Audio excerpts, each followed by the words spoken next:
It's hot out there, but let's blow them all away.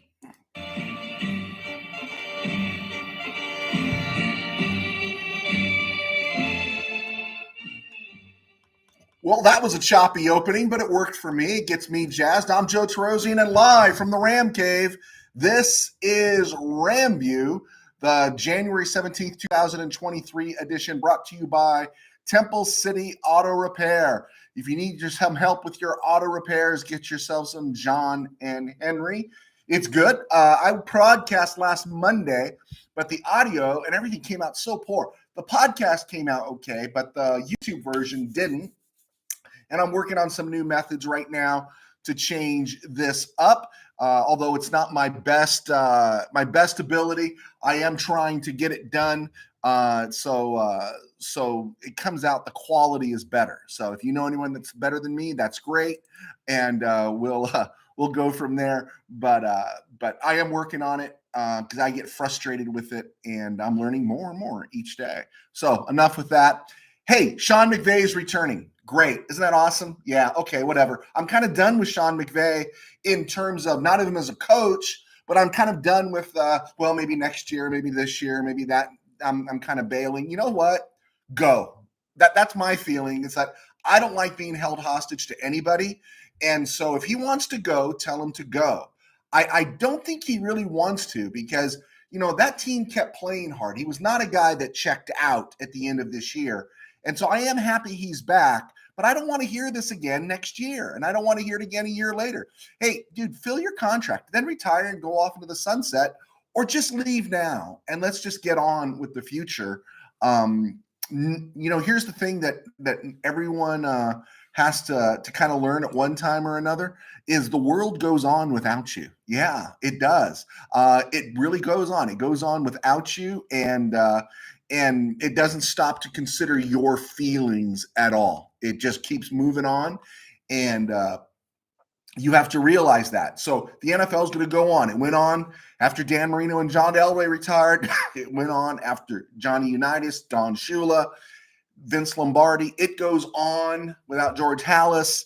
It goes on. It's going to go on without Sean McVay. And I really don't want to waste my time emotionally wondering whether my coach is going to come back or not. Don't come back. But if you're going to come back, be all in and stop whining about, or just getting off that vibe. I don't want to say he's a whiner. He's a great coach, but I do not like the I'm gone, maybe, I don't know, we'll see, coach your team. That's all I'm asking. I'm just asking him to stay in your lane, bro. Yeah, I'm asking him to stay in his lane and to coach his team, because he's an excellent coach. And honestly, you only get this crack, once in a while. And he's in a perfect storm right now because he's got a great owner, a great location, and I just like to see him stay. So let's look at the playoffs real quick before we talk more about the Rams. And we're going to talk a little bit about their salary cap, draft picks, and all that kind of stuff. But 41-23, 49ers beat the Seahawks. But there was that moment in the first half, right, where it looked like Pete Carroll was beyond genius. I think he's brilliant, but it looked really good there for a while, and then the 49ers woke up. Frisco was good. I expected more from the 49ers in that first playoff game, but I got the feeling a little bit about them. There's the sense that they've already been coronated, and I think they could be cruising for a bruising. They play like they did against the Seahawks, who have a very limited means of hurting them, and they do that against a team that can hurt them, or a team that's a little more consistent offensively. They're going to be in trouble. And yeah, I got the feeling watching the 49ers, it felt like a coronation for them. And think about this: D'Amico Ryans is having, according to reports, is having 4 interviews this week for an HC job as he's getting ready for the Cowboys. If that defense struggles at all, or if they lose, that is a bad look. Now, I understand seizing your opportunity, but that's just a bad look. And again, that feeling, as I got watching the 49ers, that they're already coronated, that they're going to win this thing, that to me is decided lack of focus.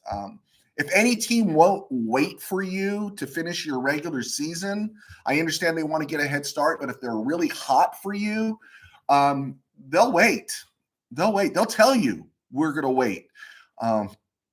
and such. And honestly, as I'm seeing so many coaches interviewed right now, Thomas Brown with the Rams, Raheem Morris, Elviro, I have trouble pronouncing his name. The guy who was with the Rams last year, the DC with Denver this year. I'm seeing so many of these players interviewed, and I'm sorry, I'm just skeptical. I think a lot of these teams are getting their Rooney Rule obligation out of the way so they can go and hire who they want, but they know they got certain hoops they got to jump through. And so I'm just not buying it. I'm not buying it. What about Raheem Morris? And I'd like to see Raheem Morris go. What about Raheem Morris tells you, oh, yeah, let's hire this guy? Yeah. Well, what? What did you see this year, right? Good dude, absolutely. Great character, absolutely. But did you see anything, right? And so I just feel like the cynical side of me looks like they're just kind of filling the blanks and filling their spots and slots for the Rooney Rule. And D'Amico Ryans really should hang on and just prepare for Dallas this week. Jaguars, Chargers, 31-30. Hey, I don't know. I didn't say I'm not going to say I saw the comeback all the way, but I do know the Bolts are always going to bolt, even when they're up 27-0. I thought the Jags would get back into it, but I didn't see the outcome. To me, watching Trevor Lawrence after 4 interceptions in the first half was just amazing. So I think he really sealed himself as an elite quarterback in the NFL with that. I know people won't think that, but I did. To overcome 4 interceptions and for Peterson to stick with him and for them to come all the way back with a little help from Brandon Staley and his crew, it was pretty amazing. And Brandon Staley, honestly, right? How many things can you say about Brandon Staley? One, he's lucky he wasn't kiffined, as some of my friends online, Don Kayer said on Twitter. He was really lucky he wasn't fired on the tarmac and told to get another ride home. And Brandon Staley is another example when you think of some of these young coaches, Thomas Brown, D'Amico Ryans, all these other young guys that are the hot commodity right now. When you look at them, Brandon Staley is a guy that is not ready to be a head coach in the NFL. He's just not. You know, everyone likes young and exciting, but you don't always get a Sean McVay. And think about this. Basically, the Jaguars did to the Chargers what the Buccaneers almost did to the Rams last year. Rams were up like 27-3. Some, Cam Akers fumbles, some bad snap, Cooper Kupp fumble. All those things happened, and they got the Buccaneers back into that game. But you saw the Rams respond once they were tied. They responded and they won the game. When the Chargers were challenged, Staley looked lost, and this team lost. And I really thought Joey Bosa looked really childish, like a child in the body of a demigod. I mean, brilliant dude to look at, right? What a stud. But I'll say 2 things. One, on his behalf, the official chasing him and throwing the flag should be suspended and fired, actually, for poor professionalism. You don't chase another player. You just don't. You don't chase another player or a player if you're an official. He should be fired. And it's just, again, horrible weekend. Again, the officiating is 2 things. One, they're more exposed because of replay. But on the other hand, it's just bad. The NFL is bad all the way around and needs to figure it out. And then the second one was Bosa slamming his helmet down. I understand he's upset. Then his coach hands it to him back, and he slams it down again. And he makes all those ridiculous comments after the game, and honestly, just immature. And there's another reason. Staley couldn't control him. Staley couldn't rein him in. Bosa is a team leader, and that's why the Chargers are at home, right? They're just at home. Not just because of what happened with him, but overall, the team lacks the maturity to compete at this level, and I don't think they have a coach that can get them across the finish line. They fired Joe Lombardo, offensive coordinator, and Shane Day, passing coordinator today. They had to fire somebody. Somebody's heads had to roll. I think it's a Band-Aid. It really should be Brandon Staley, but we'll see. Bad luck for the Chargers, Charger fans, and good for the Jags, right? I don't know if the Jags don't have to win another game this postseason. They are playing with house money, so to speak. Good for them. Bills, Dolphins, Miami competed. Give them credit. I'm really getting tired of people bashing on Josh Allen, saying, he's the next Brett Favre. Bad take. Josh Allen picks up and carries his team. Brett Favre never trusted his team, and that's why Brett Favre did his extra stuff. Josh Allen does it because he has to. And, you're not going to put the scoop and score on Josh Allen in that Bills-Dolphins game, right? So rooting for the Bills in the AFC. Giants Vikings 31-24. I don't know what some of those calls were by the Vikings at the end. Of course, Kirk Cousins, checking down, that was bad. And my question is, what does Daniel Jones need to do? Winning a playoff game on the road. What does he need to do to get respect as a quarterback, right? And because it wasn't just his running, he was making some big throws on over the weekend. He made some huge throws and gutsy throws that, if you didn't trust a guy, you wouldn't allow him to make those throws. But obviously Brian Daboll did. And Daniel Jones had a heck of a game. I think they definitely got a shot in Philly, especially with Jalen Hurts kind of on the mend, banged up. Giants definitely have a shot in Philly, and Brian Daboll probably should be coach of the year. Bengals Ravens 24-17. Cincy was lucky, flat out. Ryan Huntley makes a real bad choice at the goal line. I don't know if it was scripted for him to stretch that ball from so far away. Maybe he just got caught up in the emotion of it. But if he doesn't do that, the Ravens win. The Ravens win that game. If the Ravens receiver at the end was that Prosky, was that he should have caught that tip. He really should have caught that tip at the end, the very end, and it goes to overtime. And so I wasn't overly impressed with Cincy, not at all. I know they lost their offensive lineman. They lost Jonah Williams. They got problems, and it's not the Rams, Jonah Williams, and so they got some problems. But I keep hearing how the Bengals are the best personnel team, yada yada yada. And the Ravens, without Lamar Jackson, nearly beat them. I don't know if Lamar Jackson's hurt, no problem, I'm not playing, but I don't get him not being there unless the team told him not to be there. And I think everyone's right that's talking about it. I don't see him coming back to Baltimore next year. I would move him as best they can. They can franchise tag him if they want, which I think they'll do to some extent because he did play his fifth year. But I don't think he wants to be there. And I don't know. I mean, come on. We had an MVP in 2019, and now we're 3 years down the road, and we still haven't seen that fulfillment.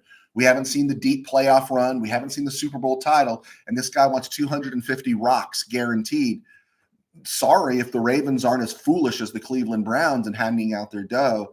No, I like how Lamar Jackson's improved his game every year. But we're seeing breakdowns every year, and we're seeing the bill coming due. Just a tiny bit. I'd be careful about how much I pay him. Cowboys, Buccaneers, 31-6. Let's put it this way. Tom Brady looked old, and the whole Tampa Bay staff should be fired. That pretty much sums it up in a nutshell. I think we've got it all on Todd Bowles. What was it, 3 or 4 years in Denver, in the Jets, with the Jets in New York. And then you got a year here in Tampa Bay. Todd Bowles is a great DC. He's not an HC. Sorry. And I think the Buccaneers need to clean house. Instead, the rumor is, I don't know, maybe it happened after I went on the air, is they fired Byron Leftwich. And Byron Leftwich is getting his interviews now too. It is interesting that Byron Leftwich would carry the burden. Yeah, Tom Brady, I like Tom Brady. I've never hated Tom Brady, but I thought Tom Brady just missed on a lot of throws last night. He looked old.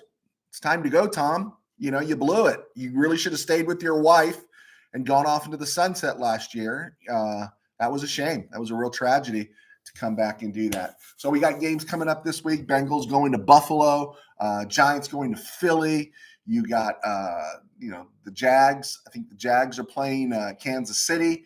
And then, of course, you got the 49ers and Cowboys. I'll give some predictions on those in the next show. We're at the 14-minute mark. I'm Joe Terosian, and I do RamView. I try to do it as often as I can. I would love to do it every day. But I'm also a writer and a pastor of a small church in Burbank Faith. You can catch us online at Burbank Faith Virtual. It is a channel here on YouTube, and it is also a group on Facebook. You can check us out there and find us on Twitter and Instagram and the other places as well. I also write for a living. I've written 7 books. They're all on Amazon. You can check those out. And a couple of them are football books, Tangent Dreams, a high school football novel, and a follow-up to it called, not a direct sequel, but a follow-up called Temple City Company of the Ages. Okay, so we've got most of that stuff in. Let's talk some Rams real quick here. And I don't like the possibility of Jalen Ramsey getting traded. I think that's bad. I think it's real bad. I think Jalen Ramsey proved his worth, especially down the stretch when the season was lost. He kept playing hard. The character of him and Bobby Wagner, as far as being athletes on the field when everything went south, total respect for those guys. I would want them on my team all the time. And I really think if you're going to compete next year, you got to have Jalen Ramsey. If this is going to be viewed as a one-off, you got to have Jalen Ramsey. But you got to have some of these guys that we gave money to. You got to think of restructure. Cap space is at 177. That's 22 out of 32 teams. So the Rams aren't the worst team in the league, but they're 22nd out of 32. There is wiggle room in terms of you could cut some players. Definitely not going to bring some players back. But and the cap space is going to lift a little bit this coming year. So the Rams should be in good shape. They're not in dire shape. And I don't think they need this whole rebuild stuff. I wouldn't trade Jalen Ramsey for, I keep hearing this, trade Jalen Ramsey and get a number one and a fourth. And I'm thinking, guy with that mileage in his contract, someone's going to give a number one for Jalen Ramsey at this point? I don't think so. I think he's a better fit with the Rams. I think with a better defensive scheme, that's not this two-shell, the soft, passive two-shell. I think put Jalen Ramsey as some kind of rover free safety. The guy tackles. He's still got speed. He still makes plays. I think you just free Jalen Ramsey to be who he needs to be, and the Rams will be good. You got Darian Kendrick and Kobe Durant, young corners there. Troy Hill's gone. David Long's gone. You can't bring those guys back. You got to find out what you were starting to see in 2021 with Robert Rochelle. So for some depth. But yeah, I definitely wouldn't trade Jalen Ramsey. As far as draft picks, I keep hearing the Rams don't have any draft picks. Okay. The Rams have 10 draft picks, okay? Now we're counting the compensation picks they're going to get because remember last year they lost Austin Corbett, Darius Williams, Ogbo Okoronkwo, and Sebastian Joseph Day. All those bring back compensatory picks. Now, last year the compensatory picks were officially awarded March 15th. So the Rams have a couple months before they're officially awarded, but they do have 4 coming their way. Plus, they already had draft picks of their own. They had draft picks acquired from Green Bay in the trade for the punter, Manny Bjorquez from 2 years ago. They got another draft pick for Robert Woods from Tennessee. So currently, what the Rams are looking at is 10 draft picks. The 36th overall in the second round, and the 69th overall in the third round. Those are first-day draft picks. And already the mock drafts are coming out and have the Rams looking at edge, and I think that's a great idea. Look at the edge and see what they can get. As of right now, they have their 5th pick, 141st overall. Then a round of compensatory picks at 170, 173. In the 6th round, they've got the 180th, 187th, 189th. And then they're looking at picks in the 7th round at 208, 504. So the Rams have picks, okay? There's not a first-round pick there. Detroit's going to gobble that one up for the Matthew Stafford trade. But again, we got a Super Bowl out of it, so I'm happy to give Detroit a pick. But the Rams have draft picks, right? And so they're in decent shape. The question comes back down to is who do they keep in free agency, right? Which will determine how they're going to draft, of course, right? Either way, I do think they need another edge rusher. Michael Hoyt played well, but you need some depth along that. But in terms of who they're going to draft, it really comes down to who they're going to re-sign. Rams have a whole host of free agents, and we'll see who they decide to keep. 2 guys I wish they'd keep are Matt Gay and Riley Dixon, our kicker and punter. But Matt Gay made about 2.5 rocks this year, $2.5 million. And he was as good a kicker as the Rams have ever had these last 2 years. His market value, according to Spot Track, is worth $5 million. And because of the salary cap, Matt Gay may be a salary cap casualty because I don't know if the Rams want to spend 5 rocks on a kicker. Riley Dixon is another free agent. Now his market value is not near 5 rocks, but he's a pretty good player. Brandon Powell is a free agent, and you might want to keep Brandon Powell. I like Brandon Powell. Greg Gaines is a free agent. Now, Greg Gaines worked off the last of his rookie contract, okay? His last of his rookie contract since he was drafted. He made $786,000 this year, okay? He made less than $1 million. Rams got 2 really good years out of Greg Gaines. His market value is 7.7 million rocks. That's what they believe he can get on the market. And that makes Greg Gaines highly, really questionable on whether or not he's a guy that can come back. Same thing with Ashawn Robinson. His market value is 8 rocks. And if I had to choose between one of them, I'd take Greg Gaines, but that's a lot of money. We've already got free agents in Nick Scott, David Edwards, Taylor Rapp, Ty Nsekhe. You might not think that, but Ty Nsekhe did a good job, add a lot of depth. David long gone. Ode Abushe did a good, solid job for the Rams. There are also other free agents that are there, and a lot of them, I don't think they're coming back. I think as Alaric Jackson had that really cool Twitter post that he shared his thoughts. I think the one thing this year revealed was a lot of depth. Henry Yep, actually, former Rams photographer on Facebook, posted that, and I was thinking the same thing. The one thing this year produced our deep guys got a lot of playing time, and we got to see them in real action. And so you're going to get back Noteboom. Edwards is coming back, but he's a free agent. We know that he's coming back health wise. Tremaine Ingram's coming back. Havenstein had a solid year. Alaric Jackson's coming back. And Logan Bruss is coming back, even though he didn't play this year. So you've got a good idea of what the Rams have in the offensive line. And as I think Ramwire or somebody else even said it, is that you don't necessarily need an overhaul of the offensive line. You just need to take a good look at it and pick and choose. And it doesn't always hurt. I'm always for drafting linemen. I think David Edwards has served us well, and I think he can go. But yeah, throw that out there. Also, Michael Hoyt is technically a free agent, but he's a free agent with he's an ERF free agent, which means he's got 2 or fewer seasons. So he's really, if the Rams make an offer to him, he's kind of stuck with the Rams, right? So he's definitely going to be back. You're going to be fooled when you see that. And he's not an RA. He's not a restricted free agent. He's not an unrestricted free agent. My mind's blanking on the ERF. It's a restricted free agency where the Rams own his rights, and the E is leaving me right now. It's an ERFA free agency for Michael Hoyt. He'll be back. 6'5", 310 out of Brown, 5 sacks in less than half a season. I think he should be back, right? I think so too. Also, there's talk about cuts. Tyler Higbee, if he gets cut, he'll save the Rams money. If they hold on to him to June 1st, they save 6.5 rocks, 6.6 rocks, actually. That would be huge for the salary cap.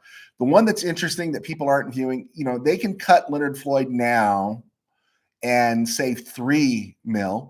But if they cut him after June 1st, they save 15. But you got to think about that. Do you really want to be on the far side of June after you've done free agency, after you've had your draft, and then you decide you're going to cut your best edge rusher, your best edge player?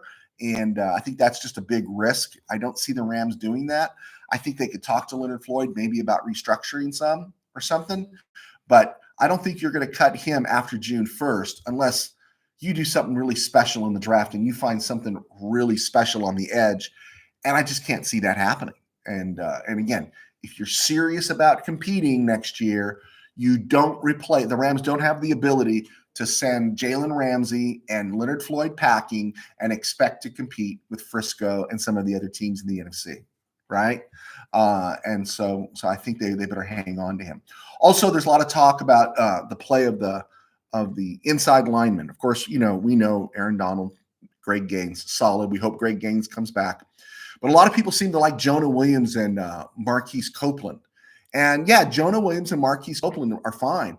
But, there's Aaron Donald and there's Ashawn Robinson. Ashawn Robinson's also over 3 spins. Greg Gaines is 312. Jonah Williams and Marquise Copeland. Jonah Williams plays at 275 and Marquise Copeland plays at 287. That's just too light. We want to see Bobby Brown get more playing time. Bobby Brown did show some ability, and I think that means doom for either Robinson or Gaines, whoever signs a cheaper contract. I have a tendency to believe not both of them won't be gone, but one of them definitely will. But I got to believe it's probably going to be Robinson because Bobby Brown really developed well. Looks like Mike LaFleur is going to be the new Rams OC. An OC for Sean McVay is like an OC for Andy Reid. Whatever, they come and they go, Hobbs, right? It doesn't mean anything as we get started on this off season. So wanted to get all that stuff out, working on some new stuff. I am going to have a new set here in a little bit. I got this cool fathead and a cool section of my office rearranged. So we got a lot of good stuff going on. I'm hoping to get back into a simpler rhythm here with RamView, FanView, talking sports and mostly Rams football. But thank you so much for your support. Please hit like, share, leave comments, and we will go from there as we get into the off season and into the Super Bowl. Cool. All right. I'm Joe Terosian. God bless. Take care. And we will talk to you soon.